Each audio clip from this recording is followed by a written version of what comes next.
Quand la Seconde Guerre mondiale prit fin en 1945, la machine du Troisième Reich s'effondra.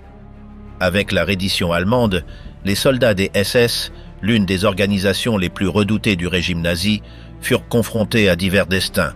Certains furent capturés et jugés, d'autres parvinrent à disparaître pendant des décennies, tandis qu'un groupe réduit se réintégra à la société sous de fausses identités. Cependant, la chute du Reich ne signifia pas la fin de son héritage, ni n'empêcha que beaucoup de ses responsables échappent à la justice. Au fil des ans, les Alliés, le Mossad et diverses agences de renseignement entreprirent une chasse mondiale contre les responsables de l'Holocauste et d'autres crimes de guerre. Des procès de Nuremberg aux missions secrètes en Amérique du Sud et au Moyen-Orient, la traque s'étendit sur plus de 7 décennies. Comment furent-ils poursuivis et quel fut le sort des criminels de guerre nazis?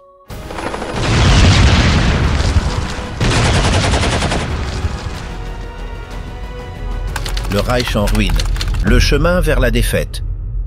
Pour la fin de 1944, tant l'Axe que les Alliés comprenaient que la balance de la guerre penchait de manière irréversible contre l'Allemagne nazie.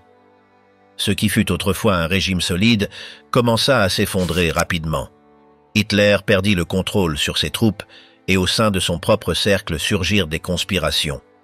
L'opération Valkyrie, conçue comme un mécanisme d'urgence pour assurer la continuité du commandement en cas de crise extrême, se transforma en une tentative d'assassinat contre Hitler par des officiers de haut rang.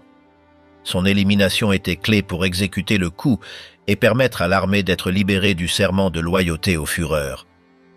Cependant, la conspiration échoua, maintenant Hitler au pouvoir jusqu'à l'effondrement total en 1945.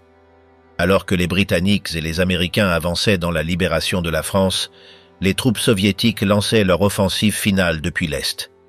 Au début de 1945, elles approchaient rapidement de la capitale allemande. Les hauts commandants nazis entraient et sortaient du bunker du Führer, sans trouver de moyen efficace d'arrêter la sanglante défaite de leurs forces.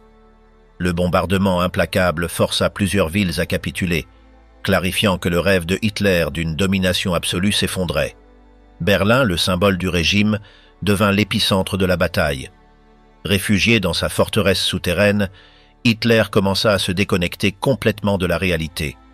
Joseph Goebbels, responsable de la propagande, le maintenait dans une bulle d'illusion avec des rapports fictifs sur des victoires inexistantes, tandis que l'artillerie soviétique résonnait à courte distance.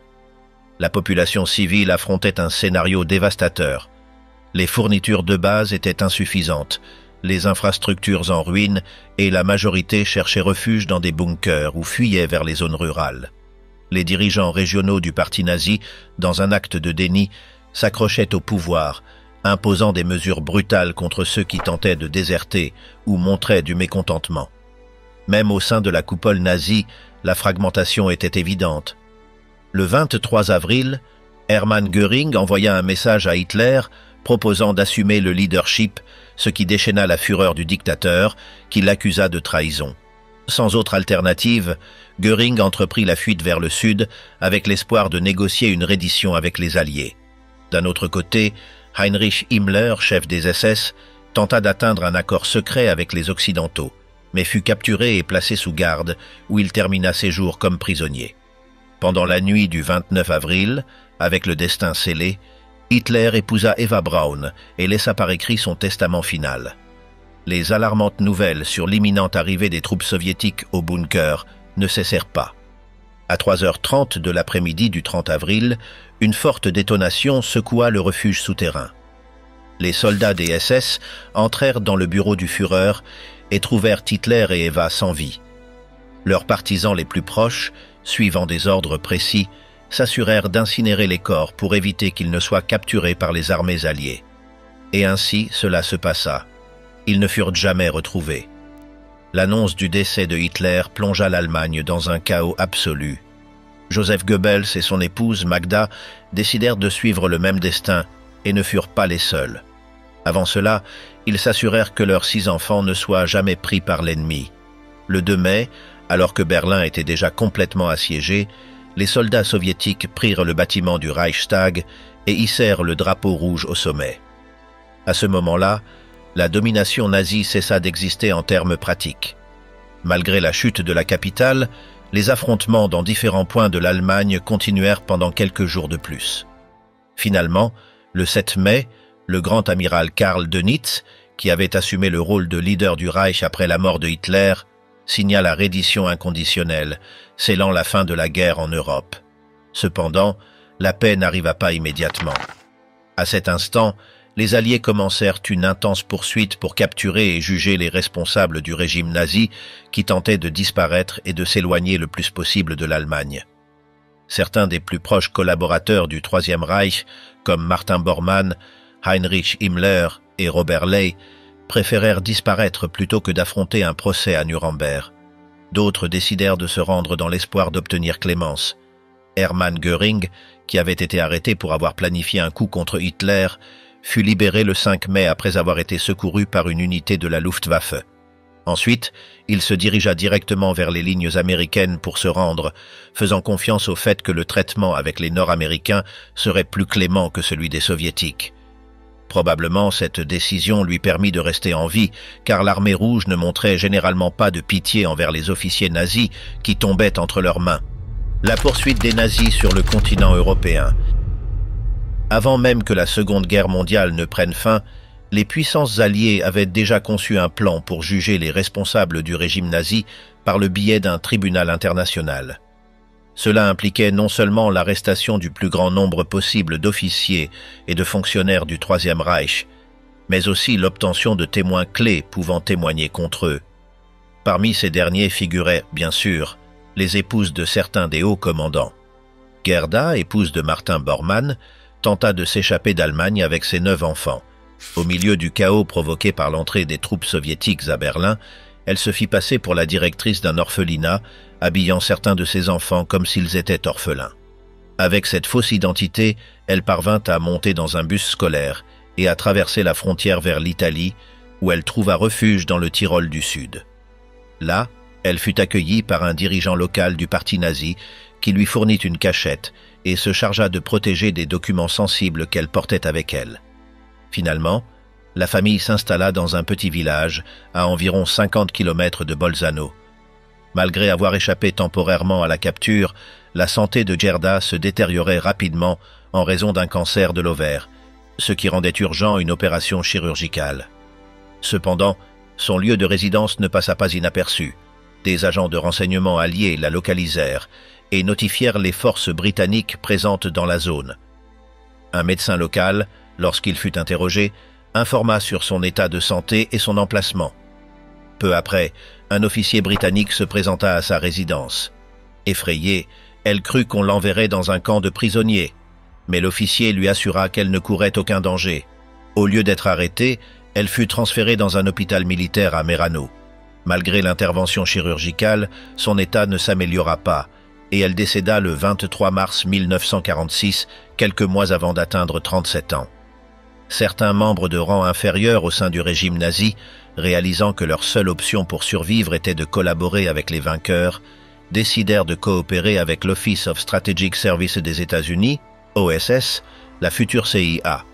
Un cas représentatif fut celui de Wilhelm Oethel, qui avait été major des SS en Autriche.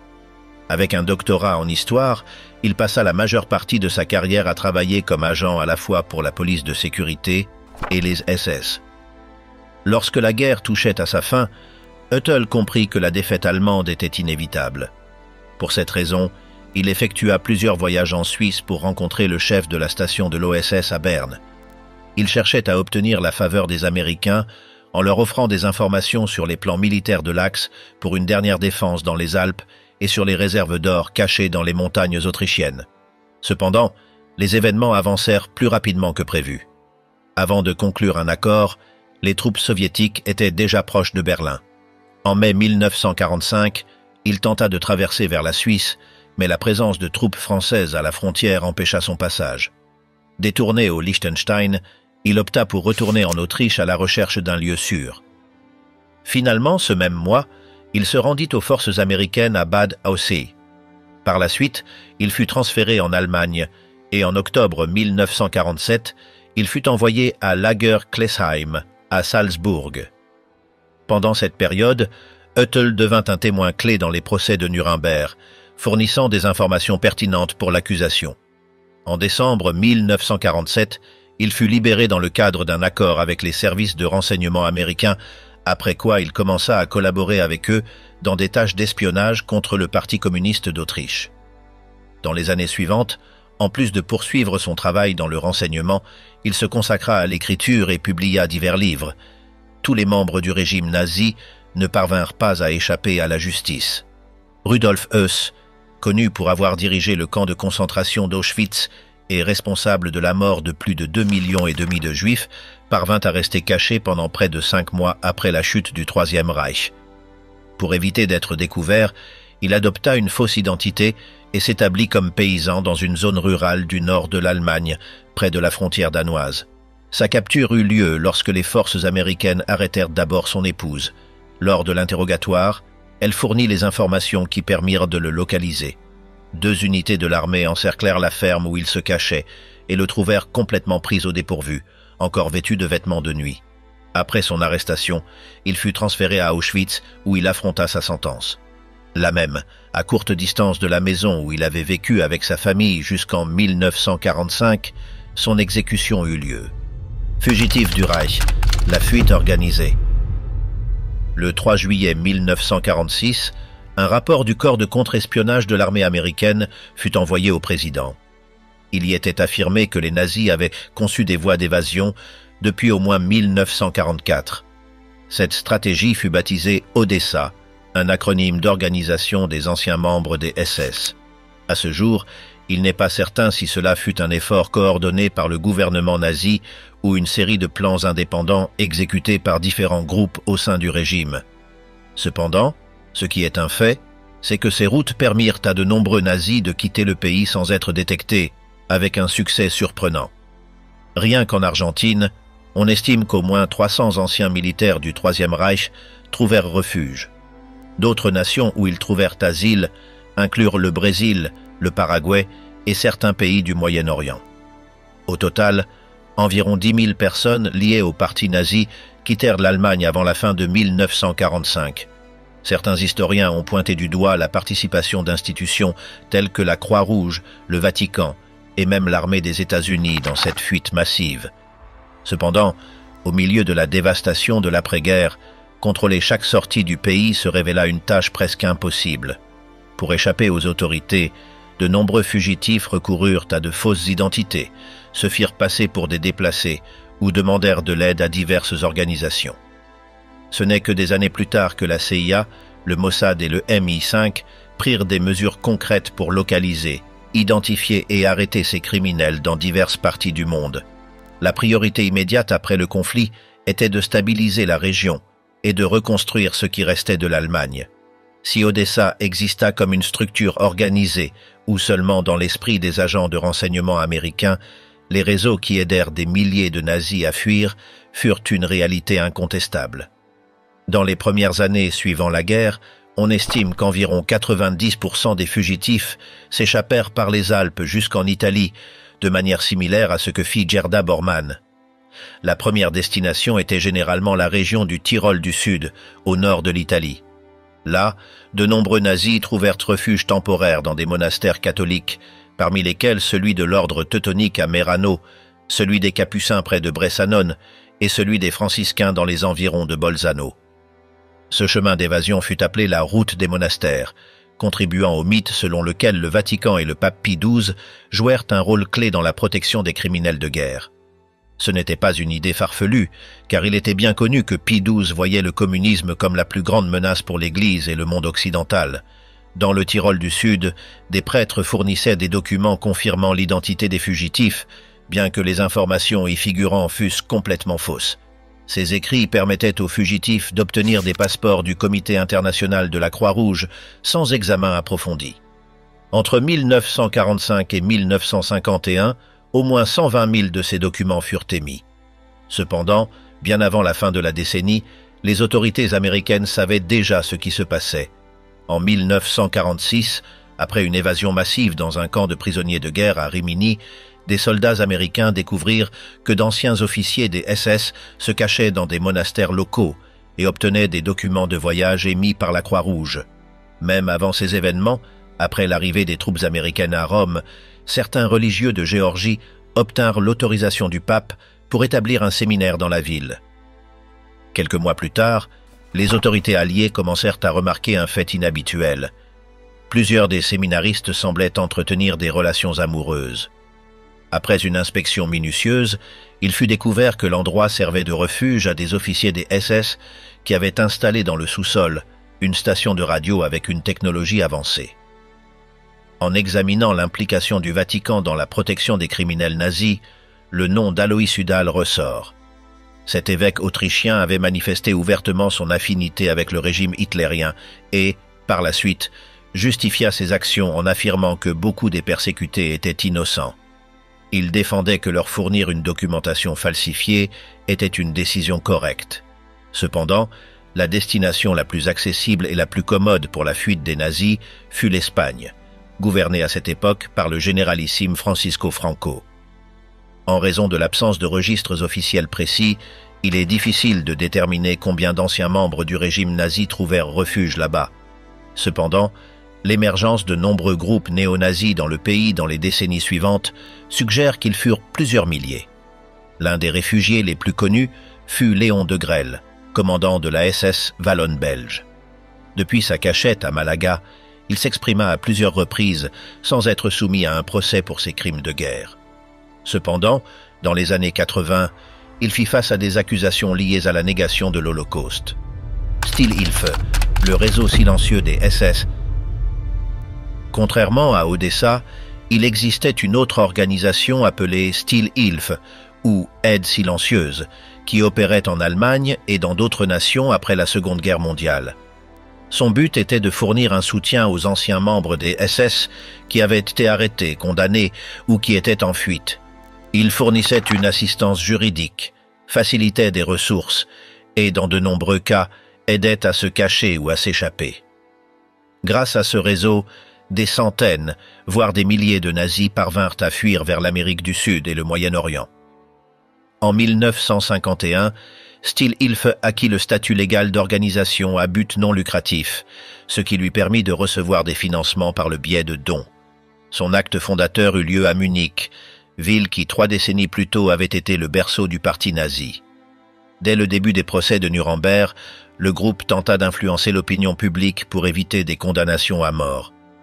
Ils utilisèrent des campagnes médiatiques, des lettres personnelles et collectives, ainsi que diverses pétitions pour présenter les accusés comme des victimes. La représentation légale des détenus fut assurée par Rudolf Aschenauer, qui géra également des demandes de clémence et des appels de sentence. L'organisation promut des avantages tels que des permissions carcérales, des compensations économiques et des aides pour les familles des prisonniers. Il ne se limitait pas à offrir un soutien humanitaire, mais promouvait également des activités révisionnistes, organisant des réunions et envoyant des réclamations aux autorités. Cependant, l'une de leurs actions les plus discrètes fut l'aide directe à l'évasion des criminels nazis. L'un des bénéficiaires de ce réseau fut Johann von Leers, un membre éminent des Waffen-SS et un éditeur important au sein du ministère de la Propagande. Après la fin du conflit, il s'échappa en Italie et y vécut pendant 5 ans. En 1950, il se rendit en Argentine, où il poursuivit son travail idéologique. Pendant cette période, il collabora avec Der Weg, une publication de tendance nazie fondée à Buenos Aires en 1947. Sa position lui valut la reconnaissance de Haj Amin al-Husseini, le grand moufti de Jérusalem, qui le félicita pour son soutien au nationalisme arabe. Cette relation influença sa décision de se convertir à l'islam et de s'établir en Égypte, où il devint conseiller du gouvernement de Abdel Nasser dans la rédaction de matériel propagandiste. Un autre individu qui parvint à s'échapper avec le soutien de Stilhilfe fut Erich Priebke. Son nom est rappelé pour sa participation à l'exécution massive de civils dans les grottes ardéatines, près de Rome. Le 24 mars 1944, plus de 330 personnes furent transportées à cet endroit. Les mains liées, elles écoutaient leur nom avant d'être emmenées en groupe de 5 à l'intérieur de la grotte. Priebke, qui supervisait la procédure, utilisa une mitraillette italienne pour assassiner 2 victimes. Le massacre se termina avant la tombée de la nuit et par la suite, l'accès aux grottes fut scellé avec des explosifs. Contrairement à d'autres nazis qui se réfugièrent en Italie, il choisit de se diriger vers la Lettonie avant de s'embarquer sur un navire à destination de l'Argentine, où il s'établit à Bariloche sous l'identité d'Otto Pape. Pendant près de 50 ans, il parvint à rester dans l'anonymat, jusqu'à ce qu'en 1995, il fut découvert et extradé en Italie. 3 ans plus tard, il reçut une condamnation à perpétuité et passa ses derniers jours en résidence surveillée jusqu'à son décès le 11 octobre 2013. Walter Rauff conçut les macabres chambres à gaz mobiles dans lesquelles les gaz toxiques des moteurs étaient canalisés vers le compartiment arrière de camions modifiés. Selon le rapport de sa capture, on lui attribue la mort d'au moins 97 000 personnes. En 1949, il s'échappa avec son épouse et ses enfants en suivant une route clandestine qui le mena d'abord à Quito, en Équateur, puis au Chili. En 1963, l'Allemagne de l'Ouest demanda son extradition, mais les autorités chiliennes rejetèrent la demande, arguant que les délits pour lesquels il était accusé avaient prescrit selon la législation locale. En territoire chilien, il prospéra économiquement dans l'industrie alimentaire et décéda d'un infarctus le 14 mai 1984. Franz Stangl, ancien commandant des SS et pièce maîtresse dans le programme d'euthanasie T4, travailla chez Volkswagen Brésil pendant 16 ans avant d'être arrêté en 1967. Avant sa capture, il supervisa les installations d'extermination où périrent des centaines de milliers de personnes.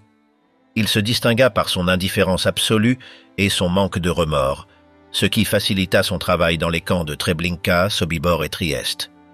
Une fois arrêté, il faisait face à un procès, mais décéda d'un arrêt cardiaque en 1971 avant de recevoir sa condamnation. Josef Mengele, d'Auschwitz à la clandestinité. Pour certains membres de rang inférieur au sein du régime nazi, leur capture n'était pas prioritaire, car le coût de leur localisation dépassait la gravité de leur délit. Cependant, dans des cas comme celui de Josef Mengele, ces atrocités étaient si indescriptibles qu'aucun effort ne semblait excessif pour assurer son emprisonnement à vie. Pendant la guerre, son nom ne figurait pas parmi les plus reconnus, mais après le conflit, ses crimes furent révélés, dévoilant sa brutalité. Ce n'est qu'alors que les Alliés découvrirent l'ampleur de son sadisme, exécuté sous le prétexte de la recherche scientifique. Son rôle à Auschwitz fut déterminant, car il décidait qui serait envoyé directement à la chambre à gaz et qui conserverait la vie temporairement. Pour Mengele, les personnes âgées, les malades, les femmes enceintes et les enfants étaient superflus, tandis que ceux en meilleur état physique pouvaient être utilisés dans ces expériences.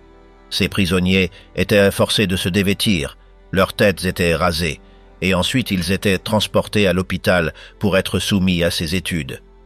Son obsession principale était ce qu'il appelait la « hygiène raciale », une doctrine pseudo-scientifique qui prétendait justifier la prétendue supériorité de la race aryenne sur les autres.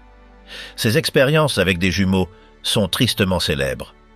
Il les soumettait à des interventions sans anesthésie, leur amputait des membres sains, introduisait des virus dans leurs organismes et provoquait des infections délibérées dans leurs plaies. Il cherchait à analyser comment les corps de ceux qu'il considérait comme inférieurs réagissaient face à la douleur, aux maladies et au stress extrême. En apprenant la mort de Hitler, Mengele se joignit à un groupe de soldats allemands qui se dirigèrent vers la Bavière, sous contrôle des forces américaines. Désarmés et désorientés, ils furent appréhendés et transportés au camp de prisonniers de guerre de Schauenstein, à environ 120 km de Nuremberg. Là, Mengele retrouva le docteur Kaller, un vieil ami. Comme les soldats américains ignoraient sa véritable identité et qu'il se présenta comme Joseph Memling, ils parvinrent à tromper leur capteur. De plus, il évita d'être identifié comme membre des SS, car il n'avait jamais permis que son groupe sanguin soit tatoué sur son bras, une pratique courante parmi les officiers de cette unité. Grâce à cela, lui et Kaller furent libérés, considérés comme de simples médecins sans antécédents graves. Après sa libération, Mengele se dirigea vers Auschwitz dans l'intention de récupérer ses notes qu'il considérait comme précieuses. Ensuite, il parvint à s'échapper en traversant la frontière sud jusqu'en Italie, où il arriva à Gênes en 1949. Là, il obtint un passeport de la Croix-Rouge au nom de Helmut Gregor. En juillet de la même année, il embarqua à destination de l'Argentine, s'établissant à Vicente López. Pendant son séjour dans le pays sud-américain, il travailla d'abord comme charpentier, puis dans la vente de machinerie agricole. Convaincu que personne ne le recherchait, il utilisa son vrai nom sans crainte. Cependant, en 1958, il fut interrogé avec d'autres médecins pour soupçon d'exercice illégal de la médecine après la mort d'une jeune femme lors d'une procédure abortive. Aucune charge ne fut retenue contre lui, mais cela le fit réfléchir sur le danger d'être identifié. Pour éviter une éventuelle capture, il décida de se déplacer vers le Paraguay, où en 1959, il obtint la citoyenneté sous le nom de José Mengele. Le nom apparut à plusieurs reprises lors des procès judiciaires de Nuremberg, dans la seconde moitié de la décennie 1940, mais les Alliés supposèrent qu'il était probablement décédé. Ce n'est qu'au début des années 60 que le Mossad commença sa recherche dans l'intention de le capturer et de le traduire en justice en Israël. Les investigations menées au Paraguay ne donnèrent pas d'indices clairs sur son lieu de résidence. De plus, les tentatives de traquer sa correspondance avec Marta, son épouse résidant en Italie, se révélèrent infructueuses. Les agents infiltrés envoyés en Amérique du Sud parvinrent à localiser une zone rurale aux abords de Sao Paulo, où ils identifièrent un homme européen qui aurait pu être Mengele. Cependant, en l'absence de certitude absolue, le Mossad décida de mettre fin à l'opération en 1962. Cette décision permit à l'un des criminels nazis les plus infâmes, connu comme l'ange de la mort, de passer le reste de ses jours sans être inquiété dans le sud du Brésil. En 1979, alors qu'il nageait, il subit un accident vasculaire cérébral et se noya. Klaus Barbie, la protection d'un bourreau nazi. Lorsque les Allemands prirent le contrôle de la France, Klaus Barbie, un officier de renseignement des SS, fut d'abord envoyé à Dijon. Peu après, il fut transféré à Lyon, où il installa sa base d'opération à l'hôtel Terminus. À cet endroit, il soumettait des prisonniers, tant adultes qu'enfants, à des séances brutales de torture. De plus, il dressait des bergers allemands pour attaquer des détenus sans distinction de genre. Son comportement impitoyable lui valut le surnom de « boucher de lion ». On estime qu'il fut responsable direct de la mort de 14 000 personnes en territoire français. À la fin de la guerre, le gouvernement provisoire de la France le condamna à la peine capitale en son absence, car son lieu de résidence était inconnu. Plus tard, il fut découvert qu'il avait été sous la garde des forces américaines, ce qui amena la France à exiger son extradition. Cependant, au lieu d'accéder à la demande, les Américains l'aidèrent à s'échapper vers la Bolivie, où il passa les 3 décennies suivantes sous une nouvelle identité, Klaus Altmann. Là-bas, il collabora avec le corps de contre-espionnage des États-Unis, qui à cette époque cherchait à freiner l'expansion du communisme en Amérique latine. Barbie entretenait également des liens étroits avec les gouvernements militaires en Bolivie et au Pérou, où il assurait avoir contribué à la persécution de Che Guevara. En 1971, alors qu'il visitait le Pérou, son identité véritable fut découverte par des groupes français dédiés à la localisation des nazis en fuite. Cependant, en l'absence d'un accord d'extradition entre la France et la Bolivie, il resta en sécurité. Un an plus tard, un journaliste se rendit à La Paz pour l'interviewer. Lorsqu'on lui demanda s'il était le criminel de guerre allemand, il nia catégoriquement toute relation avec ce nom. Même lorsqu'on lui montra des images de victimes qui avaient souffert sous son commandement, il insista sur le fait qu'il ne reconnaissait personne. Cependant, en rendant les photographies, il laissa ses empreintes digitales, ce qui permit de confirmer son identité véritable. Malgré cela, l'extradition fut de nouveau rejetée par le gouvernement bolivien. La situation changea lorsqu'un nouveau gouvernement démocratique accéda au pouvoir et permit son arrestation. Par la suite, il fut envoyé en France pour affronter la justice.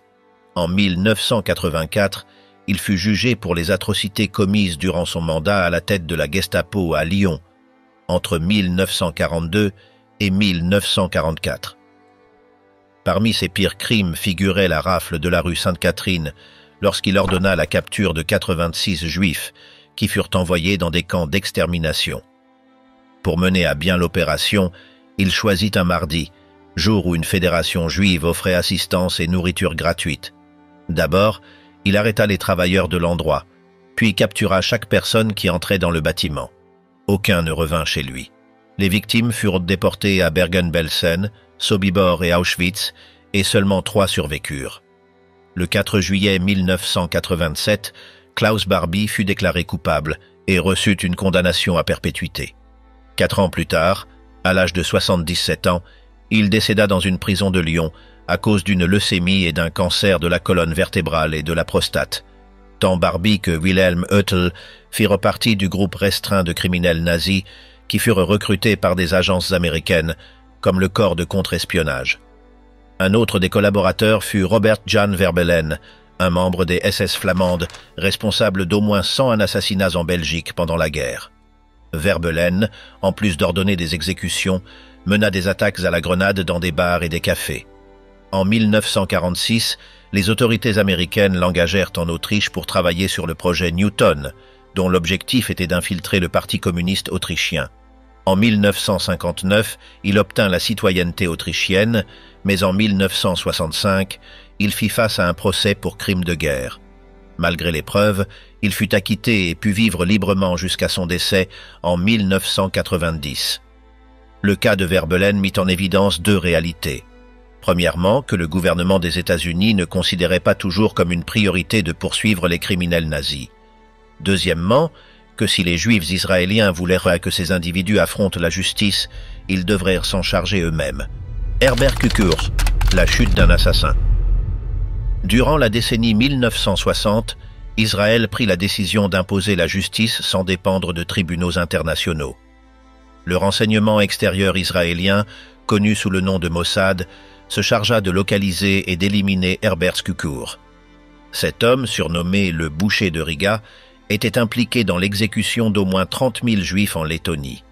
Son élimination, dont la paternité ne fut jamais officiellement reconnue par Israël, fut conçue pour exposer ces atrocités et démontrer que les criminels nazis ne resteraient pas impunis. Elle servit également d'avertissement pour ceux qui demeuraient encore sans rendre de compte. Avant le conflit, Kukurs était une figure respectée en Lettonie. On le comparait à Charles Lindbergh en raison de ses exploits dans l'aviation. En 1933, il pilota un aéroplane qu'il avait lui-même assemblé, parcourant la distance entre la Lettonie et la colonie britannique de Gambie. À la fin de 1939, il réalisa un autre trajet de grande envergure, cette fois jusqu'en Palestine. Tout changea lorsqu'en 1940, le pays tomba sous contrôle soviétique à la suite du pacte Molotov-Ribbentrop. Un an plus tard, l'invasion allemande de l'URSS amena avec elle la domination nazie en Lettonie. Pour certains, les Allemands représentaient un espoir face à la répression soviétique, mais pour la population juive, ils signifiaient une menace mortelle. À Riga, les nazis établirent un système de persécution et d'extermination dans lequel Kukurs se distingua comme l'un des collaborateurs les plus cruels. Pendant l'occupation, il devint la main droite du groupe Commando Haraj, une force paramilitaire composée de 300 Lettons, qui poursuivirent et assassinèrent des milliers de Juifs. La brutalité de l'organisation était extrême. Ils tiraient indistinctement dans les rues, tuaient pour le divertissement et pillaient leurs victimes. Il existe des enregistrements reliant Kukurs au massacre de Rumbula, survenu le 30 novembre et le 8 décembre 1941, où environ 25 000 personnes furent exécutées dans les environs du bois du même nom. À la fin de la guerre, comme beaucoup de criminels nazis, il s'échappa vers l'Amérique du Sud. Contrairement à d'autres fugitifs, il ne changea pas d'identité. Il arriva au Brésil en utilisant son vrai nom et commença à se rapprocher des membres de la communauté juive locale. Il se présenta comme un réfugié politique qui aurait soi-disant sauvé des Juifs pendant l'Holocauste, une histoire à laquelle certains crurent pendant un temps. Cependant, avec le passage des années, son passé le rattrapa. Son caractère égocentrique le mena à sa perte, car il ne chercha jamais vraiment à se cacher. Ses déclarations publiques et sa proximité avec la communauté juive attirèrent l'attention du Mossad, qui ne tarda pas à localiser son lieu de résidence. Bien qu'initialement il était prévu qu'il affronte un procès en Allemagne, cela n'arriva jamais. En 1965, les agents israéliens conçurent un plan pour l'attraper. Un agent infiltré du Mossad parvint à convaincre Kukurs de se rendre jusqu'en Uruguay avec la promesse de lancer une entreprise liée à l'aviation. L'offre semblait imbattable, ce qui poussa Kukurs à accepter sans hésiter. Son contact, qui se présenta comme Anton Künzle, était en réalité Yakov Meidad, un vétéran du Mossad connu pour avoir participé à la capture d'Adolf Eichmann en Argentine en 1960. À la mi-1965, Meidad lui envoya un télégramme depuis Montevideo, l'invitant dans une maison récemment louée par un soi-disant homme d'affaires viennois dans une zone isolée. Lorsque Kukurs franchit la porte, un groupe d'hommes le surprit. Le Letton tenta de résister de toutes ses forces, allant même jusqu'à mordre violemment le doigt de l'un des agresseurs, le blessant presque gravement. Cependant, le combat prit fin lorsque l'un des attaquants le frappa à la tête avec un marteau, le laissant sans défense. À ce moment-là, Kukurs supplia qu'on lui permette de parler avant qu'une décision soit prise sur son sort. Personne ne répondit à sa supplique. 2 coups de feu dans la tête, tirés avec un pistolet équipé d'un silencieux, mirent fin à sa vie instantanément. Le cadavre fut retrouvé dans un coffre le 6 mars. Il présentait de multiples blessures par balle sur le corps et la structure osseuse de son crâne avait été détruite. À côté du corps, on retrouva des documents le liant au massacre du ghetto de Riga. Adolf Eichmann, la mission qui changea la justice. Capturer Adolf Eichmann se révéla beaucoup plus compliqué que d'attraper Kukurs. Il parvint à bien cacher ses traces alors qu'il fuyait en Argentine, mais finalement, sa manière de se comporter le trahit. Né à Solingen en 1906, il devint un haut responsable au sein des SS lorsque la Seconde Guerre mondiale éclata, et il remplit son rôle avec une dévotion absolue. Dans les dernières années du conflit, sa responsabilité principale fut d'organiser la déportation massive des Juifs vers les camps d'extermination et de concevoir la stratégie du génocide en Europe, suivant les accords de la conférence de Wannsee en 1942. Bien qu'il ne mettait presque jamais les pieds dans les camps de concentration, son rôle fut clé dans l'exécution de l'Holocauste, ce qui le rendit responsable de millions de morts. Le 24 décembre 1944, Eichmann quitta Budapest juste avant que les Soviétiques ne parviennent à encercler la ville. Il retourna à Berlin, où il s'occupa de détruire les preuves documentaires de ses activités. Comme tant d'autres membres des SS qui s'échappaient dans les derniers jours du Reich, Eichmann se réfugia en Autriche avec sa famille après la reddition allemande le 8 mai 1945. Cependant, à la fin de la guerre, les troupes américaines le capturèrent et il passa un certain temps détenu dans divers camps pour officiers nazis, se faisant passer pour un homme nommé Otto Eckmann grâce à des documents falsifiés. En réalisant que sa véritable identité risquait d'être découverte, il s'échappa d'un camp de travail à Cham, en Allemagne. À ce moment-là, Rudolf Höss, ancien commandant d'Auschwitz, l'avait déjà désigné lors des procès de Nuremberg comme le cerveau principal de l'Holocauste. Eichmann comprit qu'il devait disparaître complètement. En 1948, il obtint des papiers falsifiés pour émigrer en Argentine sous le nom de Ricardo Clément, grâce au réseau de soutien dirigé par l'évêque Alois Udall. Suivant la soi-disant route des monastères, il se rendit en Italie, où il parvint à atteindre l'Amérique du Sud. Finalement, il s'établit à Olivos, un quartier de Buenos Aires, où il adopta un style de vie sans remous. Il trouva un emploi à l'usine Mercedes-Benz et gravit les échelons jusqu'à devenir chef de département. Peu après, son épouse et ses enfants le rejoignirent. L'un de ses fils, Klaus, entama une relation avec Sylvia, une jeune Allemande dont le père avait survécu au camp de concentration de Dachau. Sans savoir que la jeune fille avait des origines juives, Klaus fit des commentaires offensants, suggérant que les nazis n'avaient pas terminé leur œuvre d'extermination de certains groupes. Comme on pouvait s'y attendre, la relation ne dura pas. L'année suivante, le père de Sylvia entendit un témoignage lors d'un procès à Francfort sur les crimes de guerre nazis. Au cours du procès, le nom d'Adolf Eichmann fut mentionné comme une figure clé dans l'anéantissement du peuple juif. En entendant ce nom de famille, il se souvint que c'était celui de l'ex-petit ami de sa fille. Sans perdre de temps, il apporta ses soupçons au procureur Fritz Bauer à Francfort. Bauer exigea des détails supplémentaires, notamment l'emplacement exact de l'homme qui pourrait être Eichmann. Cependant, le père de Sylvia avait un obstacle majeur. Les brutales raclées qu'il avait reçues à Dachau dans les années 30 l'avaient laissé aveugle. Pour cette raison, Sylvia décida d'enquêter par elle-même à Olivos. Après quelques investigations, elle obtint une adresse. Chacabuco 4261. Un dimanche après-midi, elle se rendit à la résidence et frappa à la porte. La femme qui répondit était Vera, l'épouse d'Eichmann, qui lui dit que Klaus n'était pas à la maison. Cependant, elle l'invita à entrer pour partager un café et un gâteau. Sylvia accepta l'invitation et peu après, un homme se joignit à la conversation. Lorsqu'elle demanda s'il était le père de Klaus, l'individu nia fermement, affirmant qu'il n'était que son oncle. Quelques minutes plus tard, Klaus apparut dans la cuisine et, en voyant Sylvia, il sembla visiblement surpris. Immédiatement, il lui ordonna de quitter la maison. Eichmann les accompagna à la sortie et avant de se dire au revoir, Klaus mentionna qu'il raccompagnerait Sylvia jusqu'à l'arrêt de bus.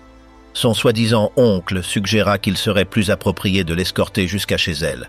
Alors, Klaus répondit avec une phrase qui scella le destin d'Eichmann. « Merci, père. Je m'assurerai qu'elle rentre saine et sauve. » Cette confirmation permit à Sylvia et à son père d'informer le procureur Bauer que l'architecte de la solution finale vivait caché à la vue de tous dans un quartier de Buenos Aires. Cependant, le seul problème était que, bien que le témoignage fût percutant, Bauer le considérait insuffisant pour justifier une opération à grande échelle en dehors de l'Allemagne. Simon Wiesenthal, l'héritage de la chasse aux nazis. Heureusement, il y avait quelqu'un qui ne renonçait pas facilement. Il s'agissait de Simon Wiesenthal, survivant de l'Holocauste, qui passa près de 3 ans prisonnier à Janowska, puis à Krakow-Plazow, et survécut enfin à une marche forcée jusqu'à Mauthausen. Après avoir vécu ces expériences atroces, il décida de consacrer le reste de sa vie à traquer les criminels nazis. En 1953, une lettre lui révéla qu'Eichmann avait été vu à Buenos Aires. L'année suivante, il apporta cette information au consulat israélien à Vienne. Ensuite, en 1960, après le décès du père d'Eichmann, il organisa que des détectives privés photographient des membres de la famille du fugitif. On savait que son frère Otto avait une ressemblance frappante avec lui, et il n'existait pas de photographie récente de l'ancien officier nazi. Le 18 février, Wiesenthal remit ces photographies aux agents du Mossad. Grâce à ce matériel, ils purent vérifier son identité en Argentine. Étant donné que l'Argentine avait des antécédents de refus d'extradition de nazis, demander son extradition aurait été inutile. Par conséquent, le Premier ministre israélien, David Ben-Gourion, ordonna de le capturer et de l'amener en Israël pour le juger. En avril 1960, un groupe de 8 agents se rendit à Buenos Aires avec cette mission. Le 11 mai de cette année-là, Eichmann fut intercepté près de sa maison dans la rue Garibaldi, à San Fernando. Pendant des semaines, les agents surveillèrent ses mouvements et découvrirent qu'il prenait le même bus chaque soir. Cependant, le jour prévu, il n'apparut pas dans le transport habituel, ce qui faillit faire échouer le plan. Finalement, il arriva dans un autre bus une demi-heure plus tard. Peter Malkin, agent du Mossad, s'approcha et lui parla en espagnol, lui demandant s'il pouvait lui poser une question. Eichmann, surpris, tenta de s'éloigner, mais 2 autres agents le retinrent. Il se débattit avec eux jusqu'à ce qu'ils le maîtrisent et le mettent dans une voiture, où ils le couvrirent d'une couverture. Il fut transporté dans une maison sécurisée du Mossad, où il resta 9 jours.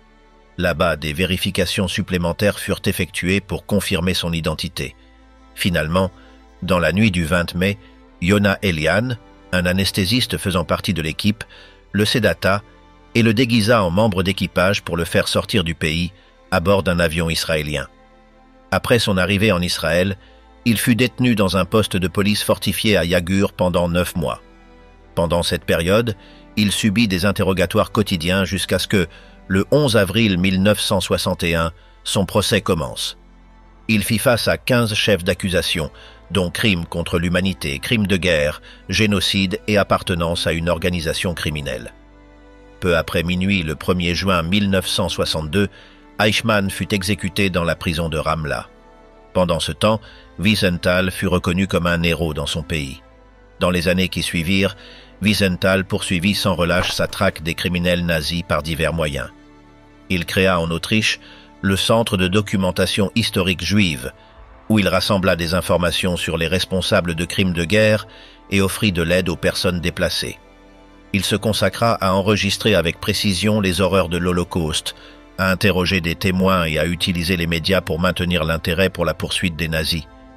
Il était convaincu que tous les coupables, des hauts responsables aux simples collaborateurs, devaient rendre des comptes. Sa détermination lui valut une notoriété, et à partir des années 60, son nom fut associé à la chasse aux nazis. Il fut proposé à 4 reprises pour le prix Nobel de la paix, reçut le titre de chevalier au Royaume-Uni, la médaille présidentielle de la liberté aux États-Unis, la Légion d'honneur en France, et au moins 53 autres distinctions. Pour beaucoup, Wiesenthal devint une sorte de saint laïque. On lui attribue la localisation d'1 millier de criminels nazis, mais son héritage est contestable.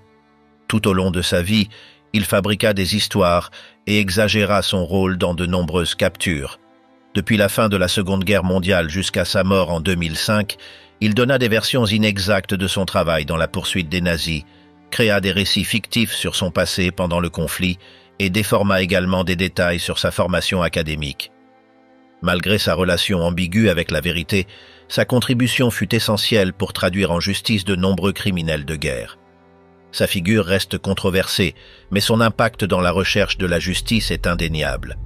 Nazi en exil, le refuge des criminels de guerre au Moyen-Orient. En 1948, seulement 3 ans après la fin de la Seconde Guerre mondiale, un criminel de guerre notoire parvint à s'échapper d'une prison à Linz, en Autriche.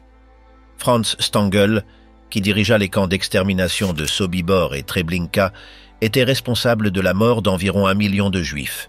Sa route d'évasion le mena par Graz, Merano et Florence, jusqu'à atteindre Rome. Là, l'évêque Alois Udall, également autrichien, l'accueillit et lui fournit des documents falsifiés qui lui permirent de voyager jusqu'en Syrie, où sa famille le rejoignit plus tard.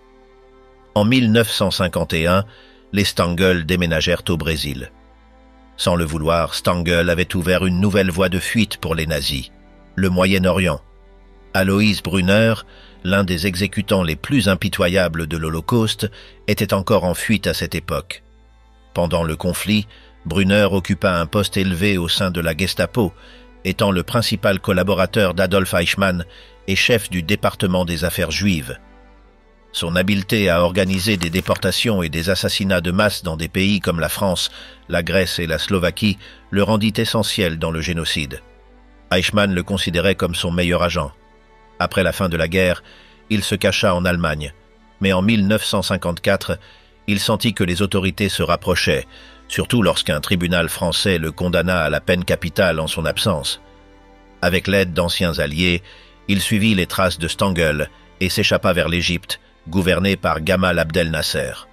Ainsi commença son exil au Moyen-Orient, qui se prolongea jusqu'à son décès plusieurs décennies plus tard. Nasser employa plusieurs experts allemands en technologie militaire et en missiles, ainsi que certains stratèges et spécialistes de la sécurité. Cependant, il n'avait aucun intérêt pour des figures comme Brunner, dont la seule expertise résidait dans l'extermination.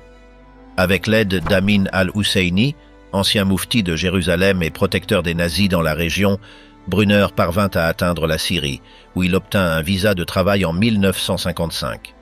Il s'intégra à un groupe croissant de trafiquants d'armes à Damas.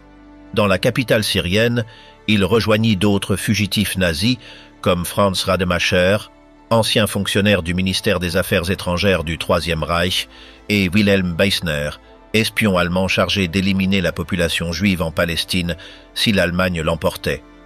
Ensemble, ils établirent la Orient Trading Company, une firme qui servait en réalité de couverture à un lucratif commerce d'armes. Leur réseau obtenait des armes du bloc communiste et les faisait parvenir à la résistance algérienne, le Front de libération nationale, dans sa lutte contre l'occupation française. Brunner amassa une grande fortune grâce à cette activité, mais en 1959, sa chance commença à tourner. À son insu, des agents syriens surveillaient déjà ses mouvements et ne voyaient pas d'un bon œil ses opérations. À un moment donné, à la fin de 1959, les autorités syriennes arrêtèrent Brunner et le transférèrent dans une installation secrète où l'on interrogeait et torturait les prisonniers de guerre. Le soupçonnant d'être un agent infiltré, ils l'accusèrent de trafic de drogue et ordonnèrent qu'il reste sous garde jusqu'à ce que sa situation soit éclaircie. Conscient que sa vie était en danger, Brunner fit une dernière tentative pour se sauver. Il assura aux officiers qu'il était persécuté pour son rôle dans la lutte contre le peuple juif. La réaction du capitaine en charge changea immédiatement. Il se leva et lui offrit une poignée de main. « Bienvenue en Syrie », lui dit-il. « L'ennemi de mes ennemis est mon allié. » Depuis lors, il commença à collaborer avec le gouvernement syrien dans diverses tâches. Pendant les années 80 et 90, Damas continua de lui offrir un refuge, ignorant de multiples demandes d'extradition provenant d'Autriche, d'Allemagne de l'Ouest et des États-Unis. Chaque réponse officielle était la même. Cette personne ne se trouvait pas dans le pays. Cependant, la pression médiatique exercée par les chasseurs de nazis Serge et Beate Klarsfeld fit que sa présence dans la capitale devint un problème. Avec le temps, son utilité pour le gouvernement diminua. Pendant ces années, les mouvements de Brunner furent de plus en plus restreints, surtout après qu'il eut ignoré des ordres directs du président de rester dans l'ombre. Malgré les avertissements, il accorda des interviews à des médias internationaux, allemands et autrichiens, créant un malaise au sein des hautes sphères du pouvoir. Finalement, en 1996, le gouvernement syrien prit la décision de se débarrasser de lui. Ils le sortirent de son domicile et l'enfermèrent dans une cellule souterraine au commissariat de police de Muhajiroun. La porte se ferma pour ne jamais se rouvrir. Brunner passa le reste de sa vie dans des conditions déplorables, entouré de saleté et d'abandon. On pense qu'il décéda en 2010. Justice tardive, la poursuite des nazis au XXIe siècle. Des personnes comme Wiesenthal et Bauer ne cessèrent jamais leur mission. Pendant des décennies, ils parvinrent à traduire en justice des milliers de responsables de l'Holocauste et leurs complices. Cependant, en raison du passage du temps, attraper des criminels de guerre de nos jours est devenu une course contre la montre. Même ceux qui étaient très jeunes pendant la Seconde Guerre mondiale ont aujourd'hui plus de 90 ans. Un exemple clair est le cas de Johann Rehbogen, qui en 2018, à l'âge de 94 ans, fut identifié comme ancien garde dans le camp de concentration de Stutthof, où il servit entre 1942 et 1944. Étant donné qu'au moment des faits, il n'avait pas encore 21 ans, il fut jugé par un tribunal pour mineurs à Münster. Il fut accusé de la mort de plus d'une centaine de prisonniers polonais et de 77 soldats soviétiques par l'utilisation du gaz Zyklon B. Un autre cas similaire eut lieu en 2019, lorsque Bruno Dey, âgé de 93 ans, reçut une condamnation pour sa complicité dans le meurtre de plus de 5000 personnes dans un camp d'extermination entre 1944 et 1945. Le traçage et le traitement de ces individus ont été possibles grâce à une équipe spécialisée opérant dans la ville allemande de Ludwigsburg, au sud-ouest du pays. Là se trouve la centrale pour l'éclaircissement des crimes du national-socialisme, en fonction depuis 1958. Son travail consiste à localiser les derniers responsables de l'Holocauste qui n'ont pas encore été traduits en justice et qui peuvent encore être jugés. Chaque année, les procureurs de cette institution identifient environ 30 suspects encore en vie. Par la suite, les dossiers sont transférés à des procureurs régionaux qui consacrent environ 1 an à déterminer si les preuves sont suffisantes pour engager des poursuites. Depuis le début du XXIe siècle, ce processus minutieux a abouti à 6 procès, dont ceux mentionnés ci-dessus. Aujourd'hui, l'âge minimum des accusés tourne autour de 90 ans, et la plupart occupaient des postes subalternes au sein du régime nazi, gardiens, personnel de cuisine, médecins et opérateurs de communication. Le problème réside dans le fait que beaucoup des impliqués décèdent avant la fin de leur procès, réduisant ainsi la possibilité d'obtenir des condamnations.